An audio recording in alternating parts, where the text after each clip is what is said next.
Hey everybody, Jessie Golden here. Before we get into our Sorceress Stone Gua Sha ritual, I wanted to share a couple basic principles so that you can get the most optimal results and get the best use out of your stone.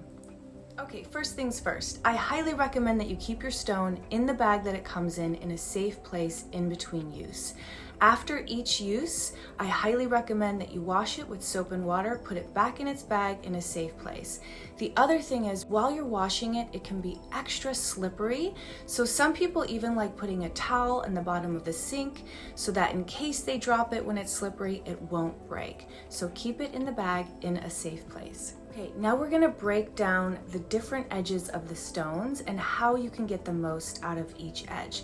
So first, talking about the short edge, this is great for smaller areas of the face, like the chin, the upper lip, around the sinuses, and around the eye.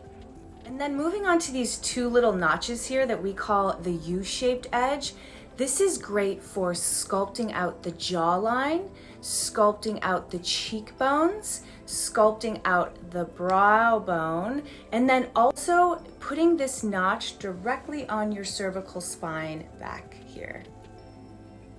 Next is the large flat edge. This is great for larger areas of the face and body, like the cheeks, the front of the neck, and smoothing out the forehead lines. Moving on to this tiny area here that we call the small comb edge, this area works wonders on breaking up wrinkles in small areas of the face, like around the lips, the laugh lines, and the eyes. Next is this larger round edge, which I love to use to help get rid of a double chin and create more of a sculpted look. So laying it flat directly underneath and then gliding it along the face. Lastly is my favorite edge of all. This is the large comb edge, and this is great for breaking up tension and tissues around the neck and the shoulders and stubborn forehead lines. I also love to use it to really get into the laugh lines. Okay, a couple rules of thumb when you're doing your ritual. You always want to start by spraying the face with the Aura Mist and then either applying the Youth Beauty face oil or the Heal All oil so that your face is fully hydrated and lubricated so that the stone gently glides across the skin and it never pulls or tugs. To receive the most benefits from your stone, you want as much of the stone touching your skin as possible. So when you're gliding your stone up, I say to hold it at a 30 or 40 degree angle, unless you're specifically working in one area. But traditionally, you want to turn the stone at 30 to 40 degree angle and then glide up from there. And you always want to glide the stone with the bottom. You never want to push from the top. We recommend having the stone in one hand and using the other hand as an anchor, especially on more sensitive areas where the skin can tug and pull. So you always want to hold it on the midline and then go from there.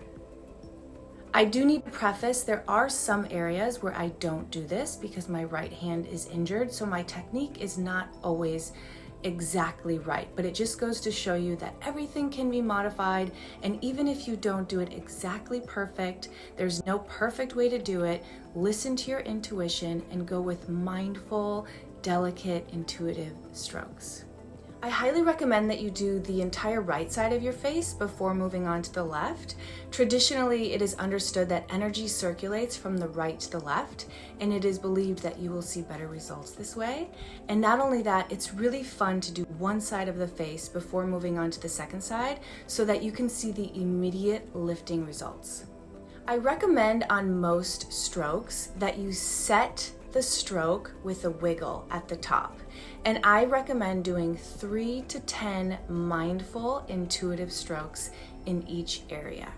And if you're ever having a breakout, you never want to go directly over any kind of breakout or wound, but instead work the surrounding areas, which will in turn help whatever your issue is. To achieve the best results, I recommend doing the entire Sorceress Stone Gua Sha ritual and then moving on to specific areas or extras that we call them in the book that bother you, like the laugh lines or the crow's feet or any other area specifically that you want to hone in on. Most importantly, while you're doing your Sorceress Stone Gua Sha ritual, be mindful of your thoughts and your breath. If you notice you're holding on to any tension, open up the jaw and let it go on the exhale. And the beauty of the ritual is you choose every single time you do it what kind of ritual you want it to be. You can do this entire sequence in 5 minutes and doing the minimal strokes, which is 3 strokes, or you can really take your time and make it a luxurious ritual and do 10 strokes per area and really get the most benefits out of it. But as long as you're doing it consistently, you will see results because they are cumulative. So every time you do it, it gets better and better. And be mindful of your thoughts. Focus on the results that you want to create instead of the results that you don't. Your thoughts are going to create your reality. So enjoy your Sorceress Stone Gua Sha ritual.